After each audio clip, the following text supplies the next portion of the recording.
So first of all, I'd like to thank you for inviting me to this event. Es pirms gribētu pateikt paldies, ka uzaicinājāt mani uz šo notikumu.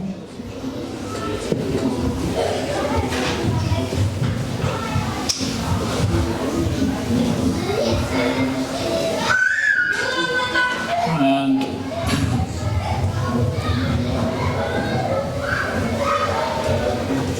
I'm always reflecting on the early days when we used to install the different deities.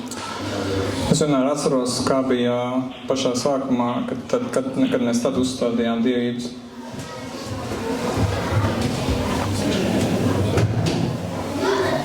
I already have gone. Man jau ir ziedavītne.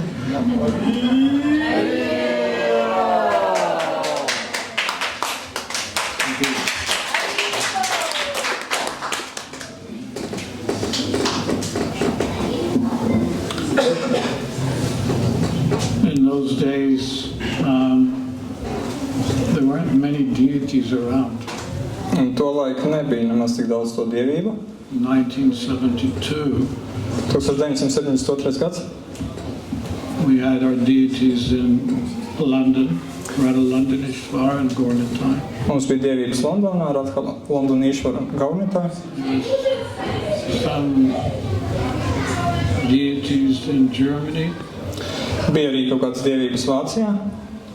and in Sweden we installed deities a little later. Zviedrijā dievības mēs uzstādījām vēlāk. 81 we installed deities in Finland. 81. gadā mēs uzstādījām dievības Somijā. And you have to understand, in those days, most devotees were living in the temples. Un jums jāsaprot, ka tajā laikā lielākā daļa bhaktu dzīvoja templī. And the mood was, if you left the temple and became a grihasta, you were in Maya. Un noskaņojums kopējais bija tāds, ka ja jūs atstājāt templi un kļuvāt par grihasthu, tas nozīmē, ka jūs esat Mājā. Because we have no conception of what it was like to be a devotee outside the temple. Tas jums vispār nebija priekšstat, nebija koncepcijas kā tāds, ko nozīmē bhakti, kas dzīvo ārpus tempļa. Yeah, even the sannyasis, they would preach to the brahmacharis Un arī saņāsi viņu sludināja brahmačārī, that when you go on the street to distribute books, ka tad, kad jūs iziet uz ielas izplatīt grāmatas, don't distribute any books to women. tad neizplatiet šīs grāmatas sievietēm. Is it possible that children could be a little quieter? Vai ir iespējams, lai bērni būtu nedaudz klusāki?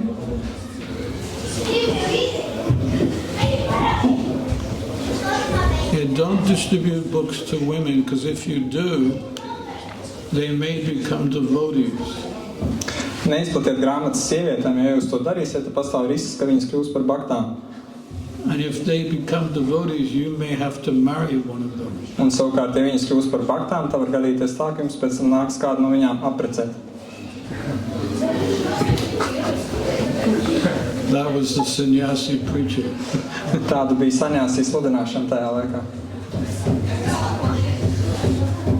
So needless to say, it was not the kind of preaching that Prabhupada wanted. Lieki teikt, ka tā nebija tāda veida sludināšana, kādu vēlējās Prabhupada. He didn't make any distinction who would be a devotee. Viņš nekad nenodalīja, kuram jākļūst, kuram nav jākļūst par baktu. He welcomed everyone. Viņš laipni gaidīja, laipni aicināja ikvienu. So it was inevitable that at some point there would be grihastas living outside as devotees. Un tāpēc tas ir neizbēgami, ka kādā brīdī bija jāparādās baktām grihastkām, kas dzīvo ārpus tempļa. And it was a challenge for our society to make that transition. Un mūsu biedrībai tas bija izaicinājums veikt šo te pārēju pārmaiņu. One thing that I did, I cannot show it today, but sometime when I show it, sometime when I return. I did a slideshow called Home Altars. Reiz, jā, man ir tāds uzsveicīts šodien, kad nav iespējas parādīt, varbūt kādā citā reizē, bet man bija tāds prezentācijas slideshows mājas altāri. And it was a 20-minute slideshow. Tas bija 20 minūšu garš slideshows. You know, this was back in the 80s I did this. Un tas bija vēl 80. gados, kad es to uztaisīju. Now my slideshows are less time. Like 20 minutes is too long for people nowadays. Bet tagad, jā, viss man slideshow ir īsāks, bet ka mūsdien cilvēkam 20 minūtes tas ir par daudz. I try to do 10 minutes of Tāpēc, maksimums 10 minūtes. 15 minutes. 15 varbūt vēl arī var izvilkt. The attention span has reduced tremendously.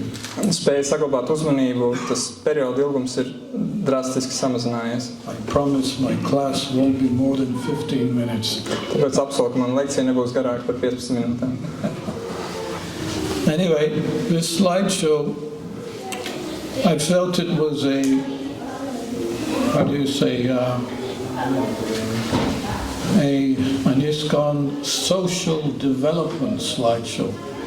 Es teiktu, ka tas slideshows bija ISKCON sabiedriskās attīstības slideshows. Social development means we knew we had to change. We had to introduce Grihastha life from outside the temple. Bet sabiedriskā attīstība nozīmē to, ka mēs sapratām, ka jāmainās, ka jābūt šim te Grihastha ashramam, kas ir ārpus tempļa. So every time I went to someone's home, I would take a photograph of their deities. Un tāpēc katru reizi, kad es devos ciemos pie kāda uz mājām, tad es nofotografēju viņu dievības. And then gradually over the years, I had a good collection and I made it into a slideshow. Un tad pakāpienas gadu laikā man jau bija tāda laba kolekcija savākusies, un tad es to pamazām arī saliku slideshowā. But it wasn't just the deities that I took pictures of. Bet tas nebija tikai dievības, ko es fotografēju, But it was also the husband, wife, the children. bet es fotografēju tāpat vīru, sievu un bērnus. And not only that, the profession of the parents, the profession. And one of the slides, I have a picture of a devotee who's a fireman, so he had all his fireman gear. Bet ne tikai to, es arī atzīmēju gan vīru, gan sievas profesiju, un tajā slideshowā bija arī viena tāda bilde, kur viens bāktiņš tā kā ugunsdzēsējs, un viņš ir pilnā ugunsdzēsēja aprīkojumā tajā bildē. With his tilak. Ar visu tilaku. Anyway, that was his profession. Un tā citādi tā bija nodarbošanās profesija. And there was another devotee who was a yoga teacher.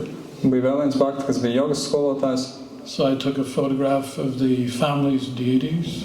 Un tad es nobildēju šīs ģimenes dievības. And he was a yoga teacher, so he had one leg behind his head. Un tā kā viņš bija jogas skolotājs, tad viņam viena kāja bija aizlikta aiz galvas, aiz kakla augšā.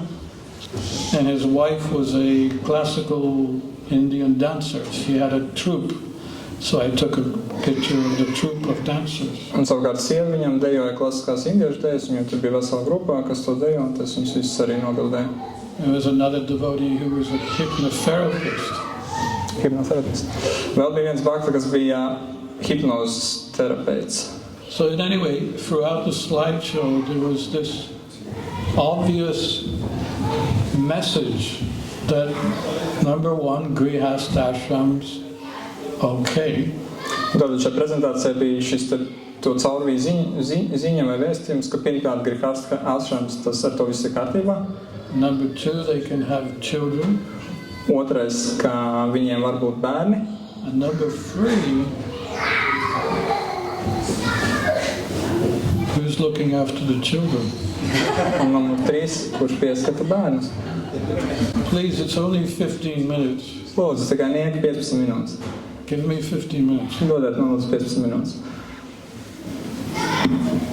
please. Lūdzu.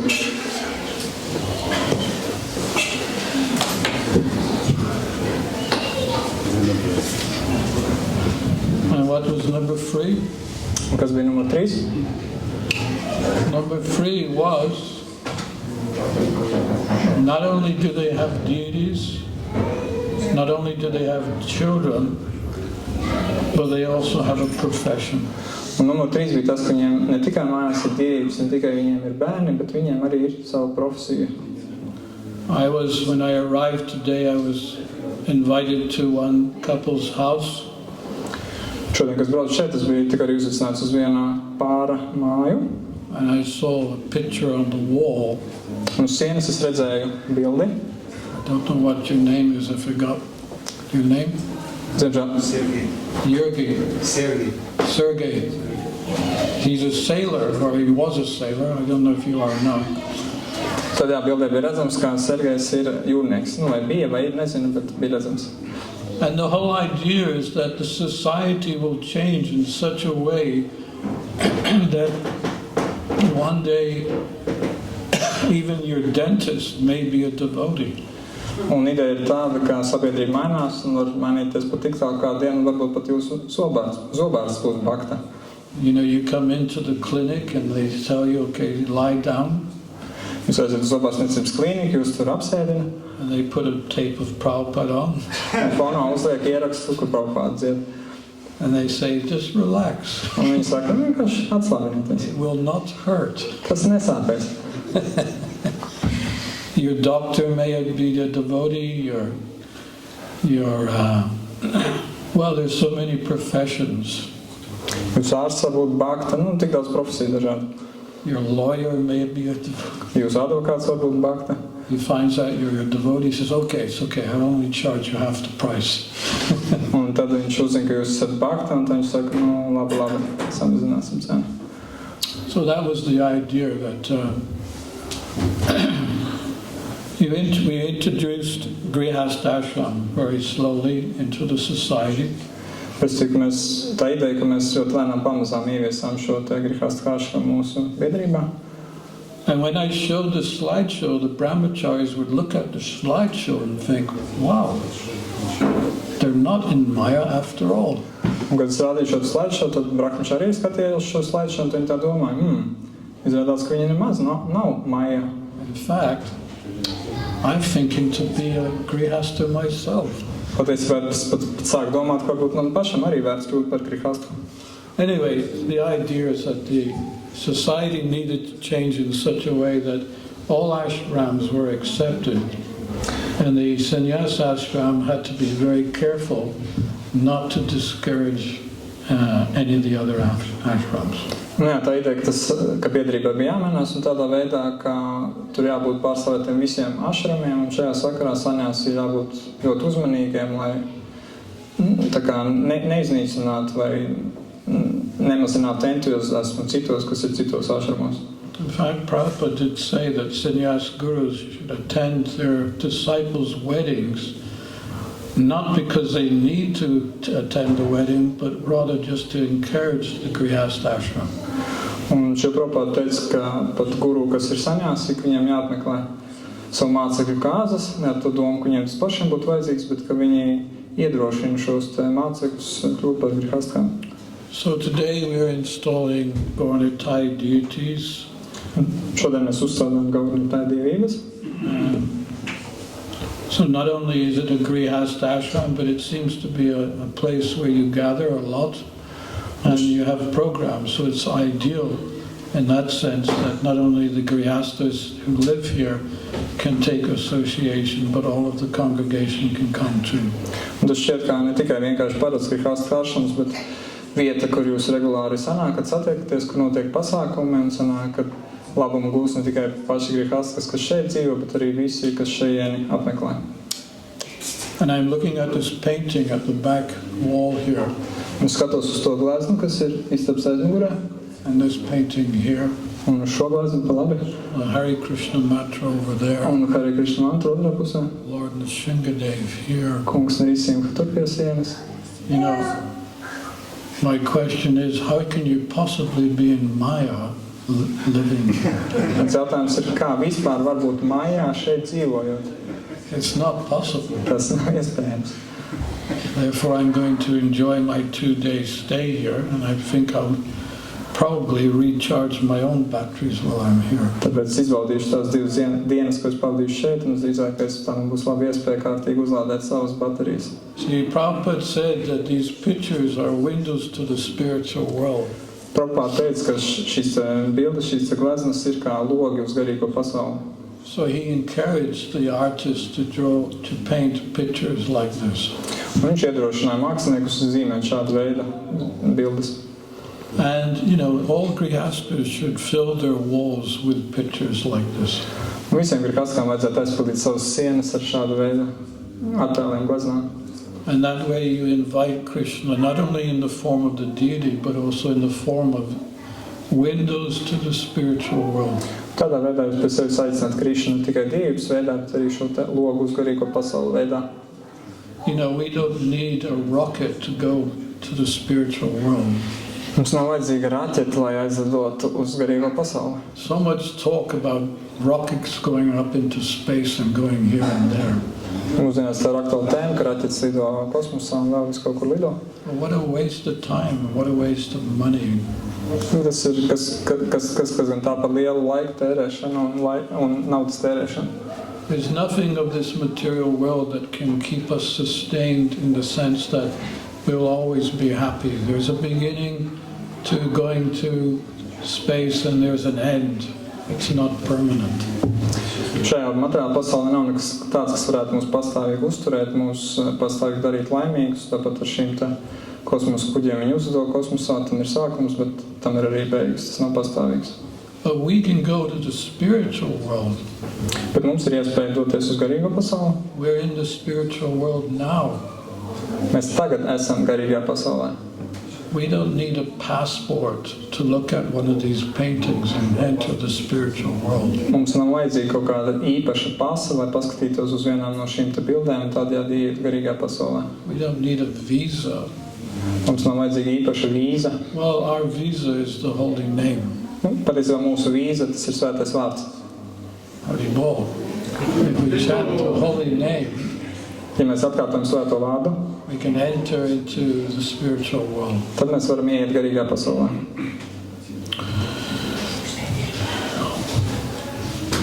It may be said that God's willingness to incarnate in the deity form Var teikt, ka Dieva vēlme iemiesoties atnākt dievības veidolā constitutes the ultimate expression of love for humanity. ir augstākā mīlestības izpausme pret cilvēci.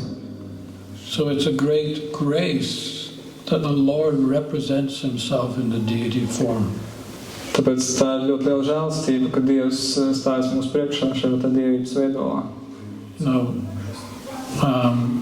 Usually God, he's in control of man. Parasti tā, ka Dievs, viņš kontrolē cilvēku, viņš ir galvenais. But in the deity form, it's a little reversed. Bet ar dievību viss ir mazliet otrādāk. Because God being free, suddenly he becomes bound by the devotee. Tāpēc, ka Dievs, kas parasti ir brīvs, tevi bakta viņu piesien sasien. Being independent, he becomes dependent on the service the devotee offers. No neatkarīga viņš kļūst par atkarīgu no baktas kalpošanas, ko viņš viņam dāvā. So instead of man belonging to God, when a devotee has a deity, God becomes the property of the devotee. Tāpēc tā vietā, kā parasti, kad cilvēks pieder Dievam, tad, kad baktam ir dievība, tad faktiski tās lomas mainās un dievība, vai Dievs pieder cilvēkam. The devotee carries the Lord. Bakta nes kungu. There's some devotees in India that carry deity in their bead bag. Ir baktas Indijā, kas dievības nesā savā džapas maisiņā. And the Lord tolerates. Un kungs to pacieš. You can fan the Lord, Var apvēdināt Dievu, feed him, pabarot, play with him. spēlēties ar viņu. So the infinite becomes the finite. Un bezgalīgais kļūst ierobežots un galīgs. Yeah, so it's great mercy of the Lord to be coming in that form where the devotee takes charge of the Lord. Un tā ir dieva Dieva žēlstība, ka viņš atnāk šajā te veidolā, kurā bhakta kļūst par galveno. And if you don't feed him, the Lord has to accept it. Un ja jūs viņu nepabarojat, tad Dievam to nākas pieņemt. Sometimes I don't feed my Gornitai deities because I don't have any boga, so they accept it, some circumstance where Dažreiz gadās tā, ka es nepabaroju savus Gornitai, jo man nav bogas, ko viņiem piedāvāt, un viņi to pieņem. Jo tādi ir tie apstākļi tajā brīdī. at least they haven't thrown me out yet. Vismaz viņi mani vēl nav izmetuši ārā. Each time I come back to the apartment where I stay, Katreiz, kad es atnāku atpakaļ uz dzīvokli, kurā es uzturos, they let me in. viņi man ielaiž iekšā. And once I even chastised my deity. Un vienreiz es pat atļāvos norāt savas dievības. You want to hear that story? Vai gribat dzirdēt šo stāstu? This is how the deity can reciprocate with the devotee. Tas ir viens no veidiem, kā dievība var miedarboties ar bhaktu. So I was living in one house with my former wife and son. Es dzīvoju kādā mājā kopā ar savu bijušo sievu un dēlu. But I got an email from the landlord who said, I'm coming from Germany back to the UK and I want my property back. Un es saņēmu ziņu no šī īpašuma īpašnieka, ka es no Vācijas braucu atpakaļ uz Lielbritāniju un es gribu ņemt atpakaļ šo īpašumu. So you have 3 months to leave. Tāpēc dod jums laiku, 3 mēnešus, lai pārceltos kaut kur citur. I thought, okay, 3 months is okay, I will certainly find a place. Un es domāju, 3 mēneši, gan daudz laika, noteikti kaut ko atradīšu. But I wanted to find a different kind of place, some rural place where I could make devotees and we could have an organic farm, cultivate the land, grow our own food, make our own honey with bees. Bet es gribēju atrast cita veida vietu, vairāk kaut kur uz laukiem, kur mums varētu būt sava organiskā ferma, kur mēs audzētu ēdienu, kur mums būtu bites un mēs ražotu medu. And I tried to find a place Un es mēģināju atrast šādu te vietu in the area where I was living, tajā apkaimē, kur es dzīvoju. but I couldn't find anything. Bet man neizdevās neko atrast, And the time was running out. un laiks jau gāja uz beigām. In fact, at one point, Patiesībā vienā brīdī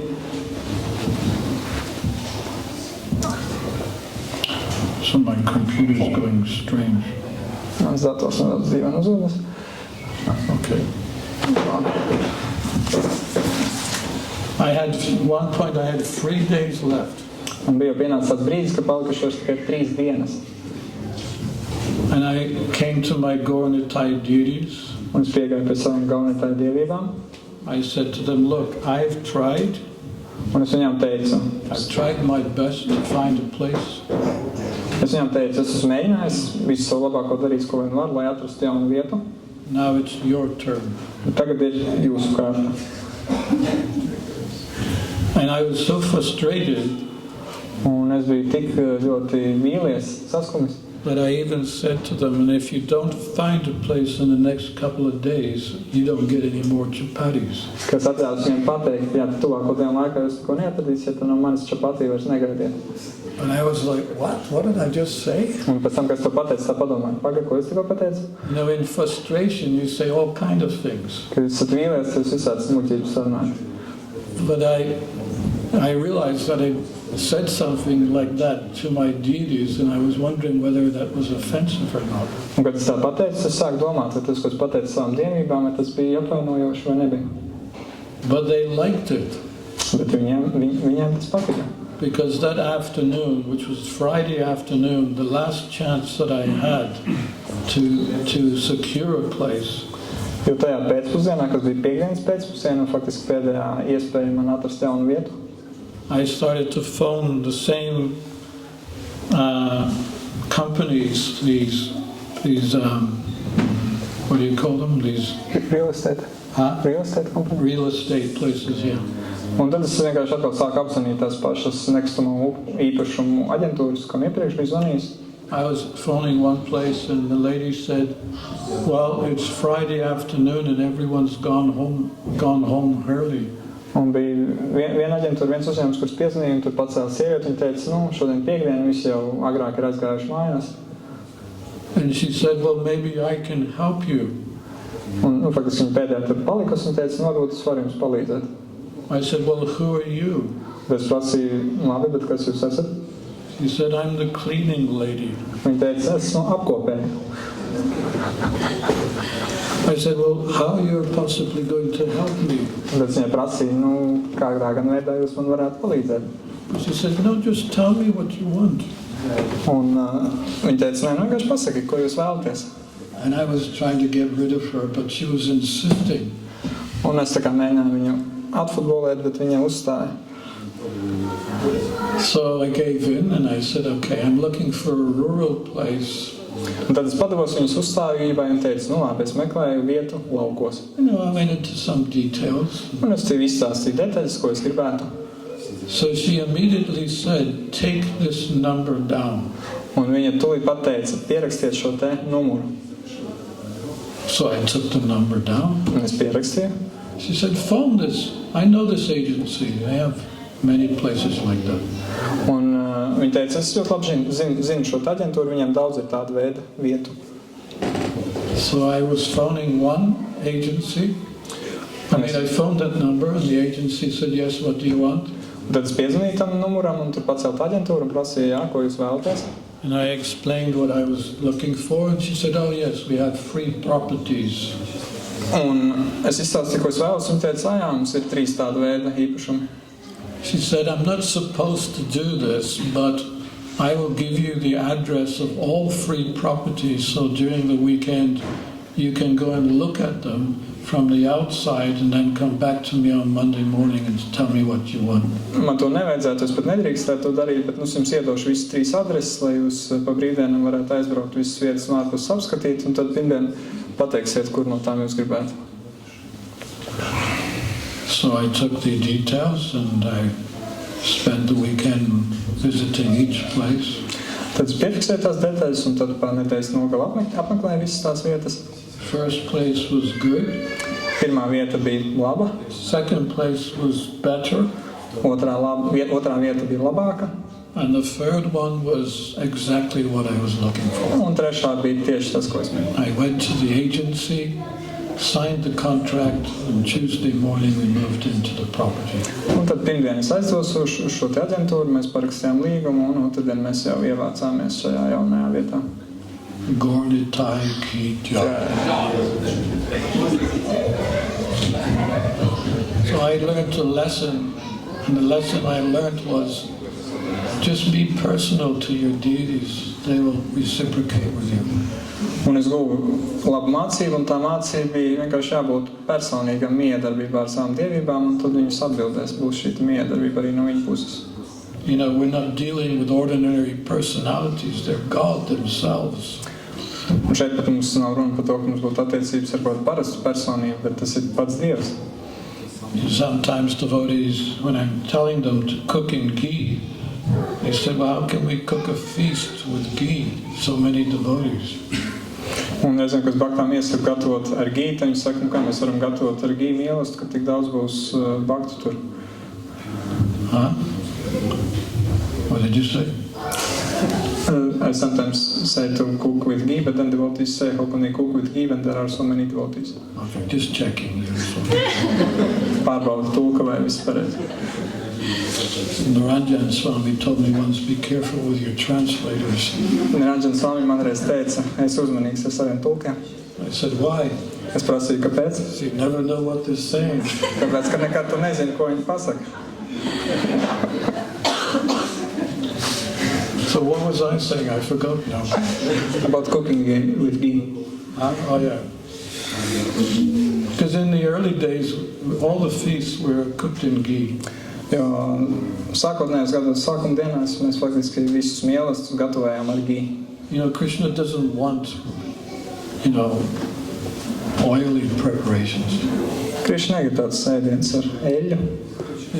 This was confirmed by Shruti Kirti, who was Prabhupada's servant for many years.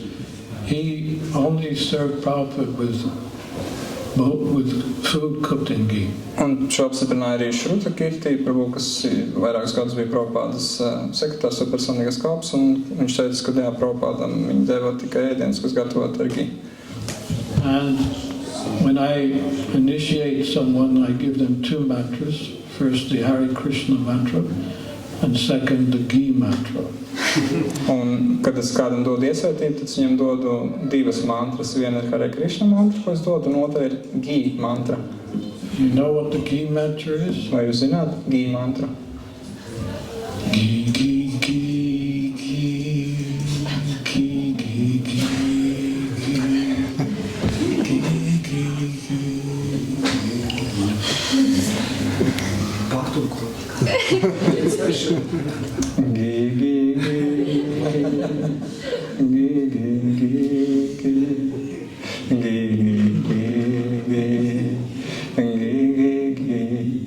I like this translated.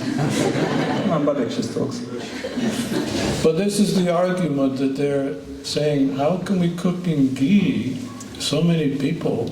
Un lūk šis arguments, ka kā mēs varam lietot ghee, ka būs tik daudz cilvēku, kas to ēdīs.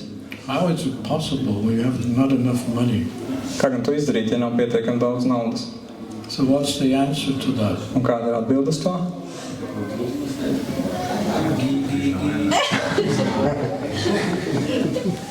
And how do you convince a devotee? Bet kā lai pārliecina baktu? How do you convince a cook who's been cooking in oil for so many years? Kā pārliecināt pavāru, kurš jau tik ilgus gadus visu ir gatavojis ar eļļu? Do you know what the difference in a puri cooked in oil and a puri cooked in ghee? Vai zini, kāda ir atšķirība starp purī, kas pagatavots eļļā, un starp purī, kas pagatavots ghee? It's a world of difference. Tā ir, kas saka, 2 dažādas pasaules. So anyway, when I say to the devotee, look, Krishna is no poor man. Es saku baktam, ka, paklau, Krišna nav nekāds nabaks. You know, he is the owner of everything. He is the reservoir of ghee. Viņam pieder viss, viņš ir ghee krātuve. You know, he can supply with you unlimited amount of ghee. Viņš var tev nodrošināt ar bezgalīgu ghee apjomu. So don't be afraid, you just ask him. Tāpēc nebaidies, vienkārši pavaicā viņam. My dear Lord, we need ghee to prepare your preparation. Mans dārgais kungs, mums nepieciešams ghee, lai sagatavotu tev ēdienus. And to satisfy your devotees. Un lai iepriecinātu tavus baktas. Next day there'll be a knock on your door. Nākamajā dienā kāds klāvēs pie jūsu durvīm. Some benevolent, charitable person Kāds ļoti dāsns, ļoti žēlsirdīgs cilvēks will offer you a barrel of ghee. atvedīs jums tur veselu mūcu ar ghee.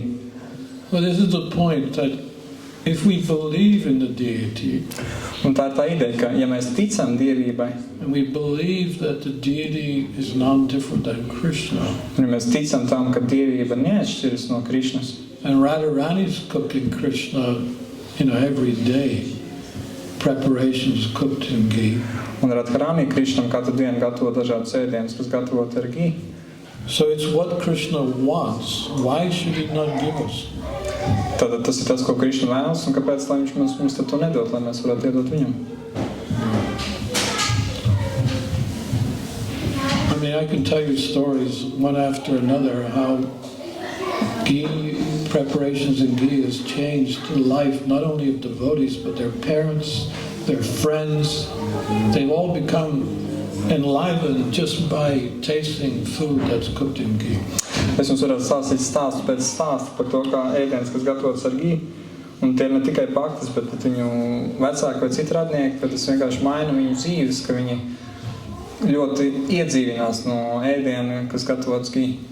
So the point of, the deity is that the deity becomes the central figure of the devotee's life. Un galvenā ideja saistībā ar dievību ir tā, ka dievība kļūst par baktas dzīves centru. They say God is everywhere. Jo mēs sākam, ka Dievs ir visur, But how can you offer a flower everywhere? bet kā gan lai mēs piedāvājam ziedu visur? So the deity comes so that you can localize your offerings. Un tāpēc atnāk dievība, lai mēs varētu lokalizēt, sakoncentrēt vienā punktā to, ko mēs piedāvājam. You can localize your bhakti. Jūs varat lokalizēt savu bhakti. We know the story of Banki Bihari, the famous deity in India. Mēs zinām šo stāstu par Banki Bihari, slavenajām dievībām Indijā. How many persons have taken darshan of Banki Bihari? Cik daudz no jums ir saņēmuši Banki Bihari dievību daršanu? Okay, not so many. Ne tik daudz. Well, this is a famous deity in Vrindavan. Bet tā ir slavena dievība Vrindavanā. And one time, many years ago, a Brahmin devotee came to take darshan. Un reiz pirms daudziem gadiem bija Bhakta Brahmans, kurš atnāca tur saņemt daršanu. But his darshan was so full of bhakti Bet šis daršans bija tik pilns ar bhakti, that the deity became overwhelmed. ka dievība pārņēma emocijas. You know, he saw that this devotee was saturated with bhakti, and he became attracted to the devotee. Dievība redzēja, ka šis bhakti ir mīlestības pilns, un viņš ļoti pieķērās šim bhaktam. And when the devotee finished his darshan to leave the temple, Un, kad šis bhakti bija beidzis savu daršanu un bija gatavs jau doties prom no tempļa, the deity jumped off the altar and followed him. tad dievība nolec no altāra un sekoja viņam. And all the villagers are saying to the deity, "Where are you going?" Un visi ciemata iedzīvotāji teica dievībai, ej, kur tu ej? I don't know, wherever this devotee is going, that's where I'm going. Un dievība atbildēja, es nezinu, bet kur ies šis bhakti, es viņam sekošu. But what about us? We are your servants. Un tad tie ciemiedzīvotāji prasīja, bet kā gan ar mums? Mēs taču esam tavi kalpi.